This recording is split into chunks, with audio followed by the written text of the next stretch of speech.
C'est une forêt en pleine crise sanitaire.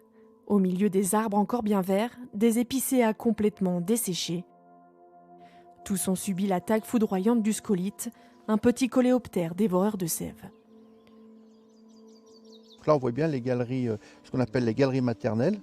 Donc la femelle, elle va déposer dans ses petites encoches ses œufs. Donc on voit les petites encoches qui sont là.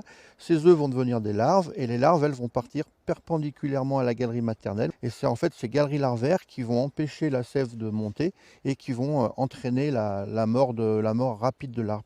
Une fois touché, l'épicéa n'a plus aucune chance. Il meurt en seulement 3 à 6 semaines. Si les épidémies de scolyte ont toujours existé, elles sont beaucoup plus virulentes depuis quelques années.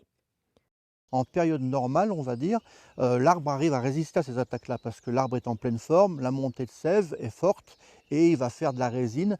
Et les insectes, quand ils vont piquer, ils vont être englués par cette résine. Le problème, c'est qu'aujourd'hui, les arbres sont très affaiblis par les grosses températures et ils n'arrivent plus à engluer les insectes. Et nous, on n'a pas vraiment de moyens curatifs pour lutter contre lui, quoi.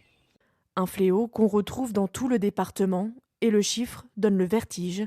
L'ONF estime que 70% des arbres de lin sont en train de dépérir. Aujourd'hui, on était sur des peuplements sapins épicéas accompagnés de hêtres. Donc ça, c'était la forêt typique, on va dire, sur les montagnes de lin. Ce qui est sûr, du coup, c'est que ces essences-là vont du coup disparaître et d'autres essences vont arriver, donc soit naturellement, et également avec des plantations. Désormais, à côté des sapins typiques de l'Ain, pins, érables de Montpellier ou encore tilleuls sont plantés. Plus résistants au manque d'eau, ces espèces méditerranéennes sont également insensibles aux épidémies de scolyte. Seule solution désormais pour sauvegarder cette forêt en danger.